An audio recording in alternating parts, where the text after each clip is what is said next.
Hello everyone. तो कैसे हैं आप सब। प्रीवियस लेक्चर में हमने पढ़ लिया था अबाउट जो एसिड्स बेसिस की मेजर करने की स्केल होती है पीएच स्केल, एंड एक कंपाउंड पढ़ा था हमने NaOH, that is sodium hydroxide. In this lecture we will continue the rest of the compounds, right.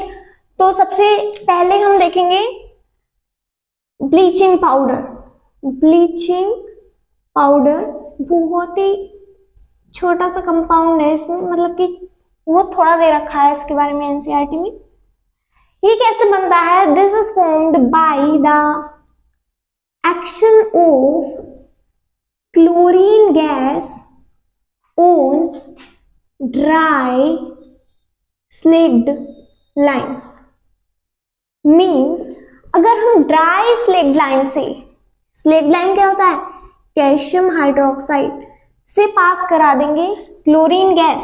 Chlorine gas कहाँ मिली थी? क्लोर एल्कली प्रोसेस में, या कहीं से भी क्लोरीन गैस पास कराएंगे तो हमारे पास बनेगा CaOCl2, bleaching powder plus water, right. अब आई थिंक बैलेंसिंग तो हुई हुई है, डन है। इसके यूजेस क्या क्या होते हैं ब्लीचिंग पाउडर के? पहला use, it is used as a oxidising agent. बहुत अच्छा ऑक्सीडाइजिंग एजेंट होता है, as an used as an oxidising agent. दूसरा, जो ड्रिंकिंग वाटर होता है उसे क्लीन करने में हेल्प करता है, राइट। ड्रिंकिंग वाटर जो है उसे फ्री फ्रॉम जर्म्स करता है, free from germs. Third, bleaching powder है तो किसका काम करेगा? ब्लीचिंग। किसका? Bleaching of paper, wood pulp और कॉटन। तो एनसीईआरटी में ब्लीचिंग पाउडर के बारे में इतना ही है। Our next compound is baking soda. Baking soda क्या होता है? Baking soda is nothing but NaHCO3, means sodium hydrogen carbonate, या फिर इसे ही सोडियम बाइकार्बोनेट भी कह देते हैं। बेकिंग सोडा बहुत अच्छा है, ये यूज होता है in making tasty crispy pakoras. मुंह में पानी हो गया होगा बहुत सारे लोगों के, तो मेरे भी आ गया। ये यूजेस आता है इसीलिए लिख रही हूँ, right. Baking soda, NaHCO3, sodium hydrogen carbonate और सोडियम बाइकार्बोनेट। बनता कैसे है ये बनता है NaCl को रिएक्ट कराओ वाटर से plus CO2 plus ammonia NH3, तब हमारे पास मिलेगा अमोनियम क्लोराइड प्लस, और क्या मिलेगा जो हम बनाना चाह रहे हैं? NaHCO3, baking soda. Baking soda को अब अगर हम हीट कर दें तो क्या होगा हमारे पास? यानी कि NaHCO3 को अगर हीट करें तो हमारे पास बनेगा Na2CO3, सोडियम कार्बोनेट, और इसमें से रिलीज हो जाएगा H2O प्लस CO2। CO2 की गैस, CO2 जो है वो ब्रिस्क एफरवेसेंस गैस होती है, मीन्स अजीब सी ही होती है, और ऑर्डरलेस भी होती है, कलरलेस भी। ये इंपॉर्टेंट है, कहीं भी ब्रिस्क एफरवेसेंस आ जाए मीन्स CO2 गैस रिलीज हो रही है। कलरलेस, ऑर्डरलेस, हमने NO2 नाइट्रोजन डाइऑक्साइड आ जाए वो ब्राउन गैस होती है, और SO2 पंजेंट गैस होती है, हाइड्रोजन पॉपअप साउंड से बर्न करती है। तो ये गैसेस की पहचान है। इसके यूजेस देखेंगे हम। पहला use, it is use for making baking powder. अब बेकिंग पाउडर क्या होता है?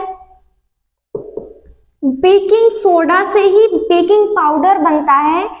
अगर हम बेकिंग सोडा में कोई माइल्ड एडिबल एसिड मिला लें, माइल्ड एडिबल एसिड यानी कि ज्यादा तकड़ा एसिड नहीं, थोड़ा हल्का और एडिबल हो, खाने योग्य हो, तो हमारे पास बनता है बेकिंग पाउडर।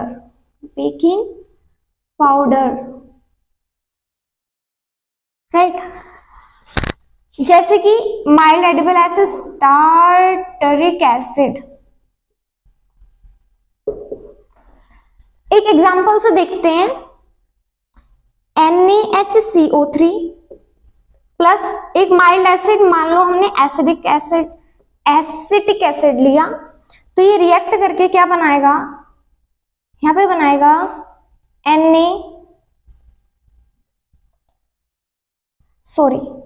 सॉल्ट बनेगी CH3COONA की, और वाटर एंड CO2 रिलीज हो जाएंगे। अब ये जो CO2 गैस होती है, इसकी वजह से ही आता है क्या, जो ब्रेड केक्स वगैरह स्पॉन्जी होते हैं ना, ये CO2 गैस की वजह से ही होते हैं। केक या ब्रेड को सॉफ्ट और स्पॉन्जी बनाता है ये CO2 का, मीन्स कार्बन डाइऑक्साइड गैस। और क्या यूज होते हैं, second, sodium bicarbonate means baking soda is also used as an antacid. Antacid क्यों, because it is a mild non corrosive base.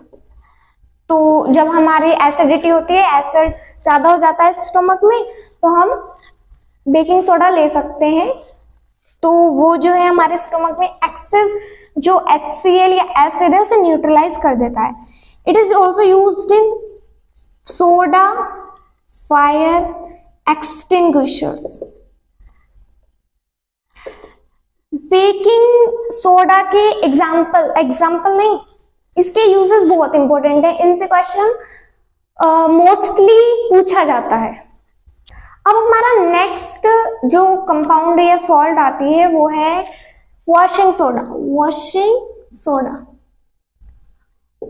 Washing soda क्या होता है, जो सोडियम कार्बोनेट है ना Na2CO3, उसके साथ अगर 10 वाटर ऑफ क्रिस्टलाइजेशन जुड़ा हुआ है, that means it is washing soda. इसकी प्रिपरेशन देखें तो देख ही लिया हमने, जो NaHCO3 होता है उसे हीट करने पर हमें Na2CO3 plus H2O plus CO2 release होती है ना, अभी देखा हमने इससे पहले वाले कंपाउंड में। ये जो Na2CO3 है, इसे वाटर ऑफ क्रिस्टलाइजेशन ऐड कर दो इसमें तुम 10 मॉलिक्यूल्स ऑफ H2O, तो बन जाएगा Na2CO3 डॉट 10H2O। हमारा वॉशिंग सोडा बनके प्रिपेयर हो चुका है। अगर इससे हम हीट कर दें, that is Na2CO3 dot 10H2O को हीट कर दें, और खाली इसमें एक ही वाटर ऑफ मॉलिक्यूल रहे Na2CO3 डॉट H2O, मीन्स एक ही मॉलिक्यूल रहे वाटर का, ये बन जाता है सोडा ऐश। इसे प्यार से सोडा ऐश कहते हैं। इसके यूजेस की बात आई तो ये यूज होता है हमारा जो वाटर की हार्डनेस होती है ना, उसे रिमूव करने में, रिमूविंग परमानेंट हार्डनेस।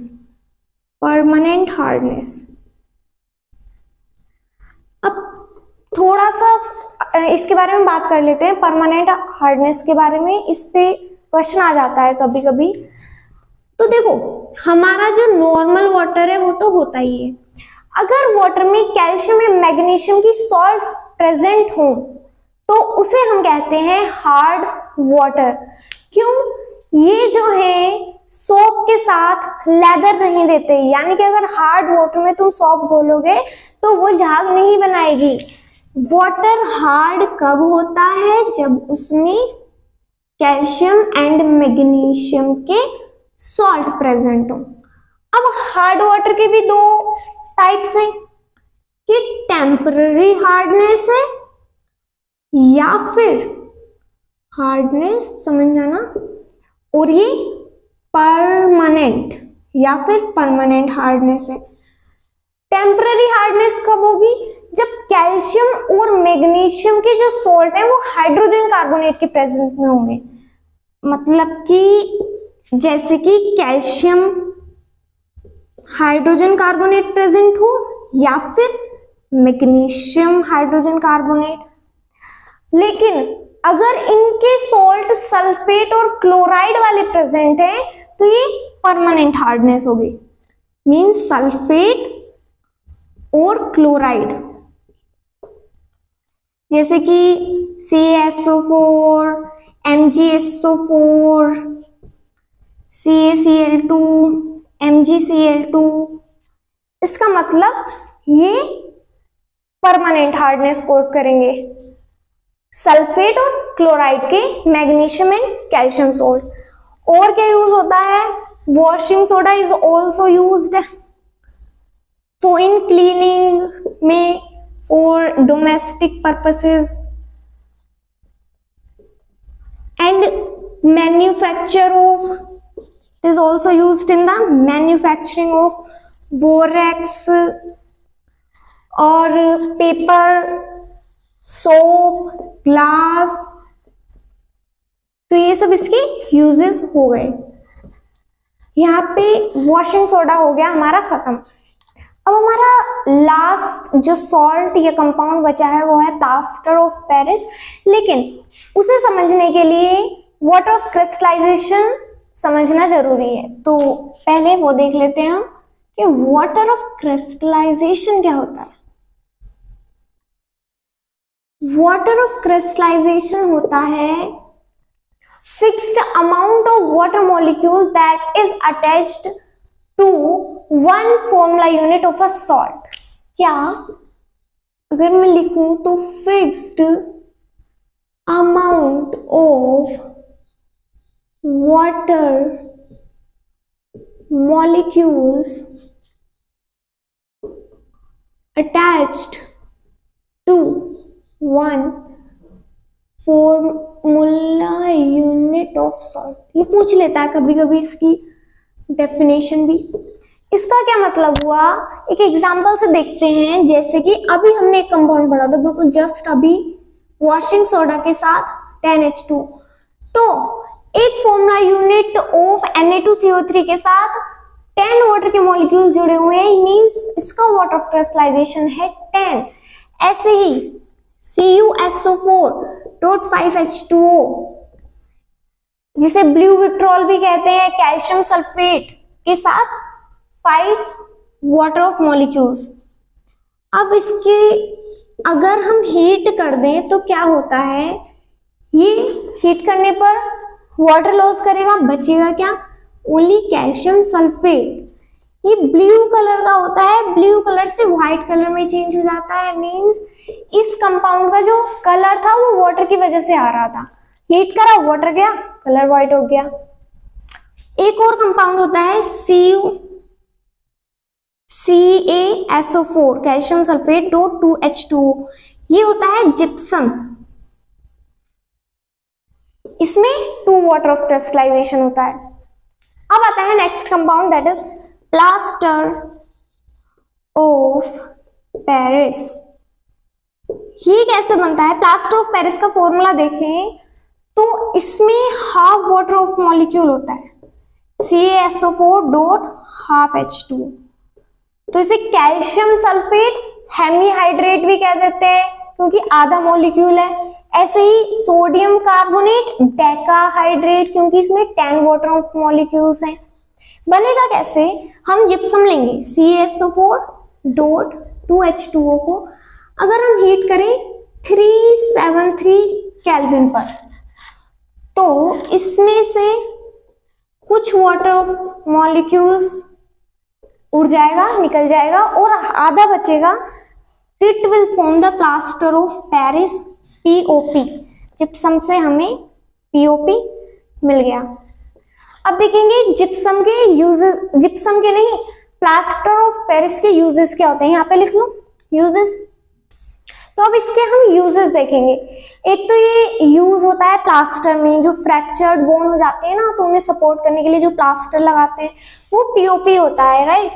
तो प्लास्टर में for supporting what, fractured bones.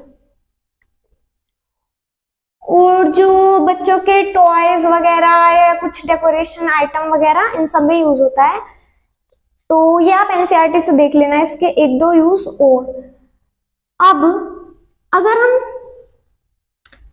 Calcium sulphate hemihydrate यानी कि पीओपी में वाटर और ऐड कर दें, मींस 3/2H2 ऐड कर दें, तो ये जिप्सम बना लेगा फिर से, इसमें कोई बड़ी बात नहीं है। डॉट कैसे लिखूं, थोड़ा शॉर्ट एरो लिखती हूँ, CaSO4.2H2, फिर से इसने जिप्सम बना लिया। अब इसे एनसीईआरटी में कुछ ऐसा लिखा हुआ है, कुछ बच्चे कंफ्यूज हो सकते हैं, इसलिए मैं बता दूं, इतनी वाटर लिखा है, इसका मतलब यही है, मैथ में पढ़ा होगा 2 1 जा 2, इसकी मल्टीप्लाई करो और जो लिखा है उसे प्लस कर दो, 2 1 जा 2 + 1 3, इसका मतलब 3/2 ही होता है। कंफ्यूज होने की नीड नहीं है बिल्कुल भी। अब आपके दिमाग में आ रहा होगा यार, आधा मॉलिक्यूल कैसे प्रेजेंट हो सकता है, मतलब वाटर का मॉलिक्यूल तो एक ही एग्जिस्ट करता है, कम से कम उसे आधा कैसे कर सकते हैं, तो आधा नहीं कर सकते। बात यह है कि पीओपी की 2 फॉर्मूला यूनिट जो हैं उसमें 1 वाटर ऑफ मॉलिक्यूल होता है, इसीलिए हम एक के साथ हाफ लिख देते हैं, तो इसमें बिल्कुल भी कंफ्यूज होने की बात नहीं है, राइट। सो इस चैप्टर की हमारी एंडिंग हो चुकी है। मिलते हैं नेक्स्ट चैप्टर के साथ, metals and non metals. Till then keep studying, bye bye, take care.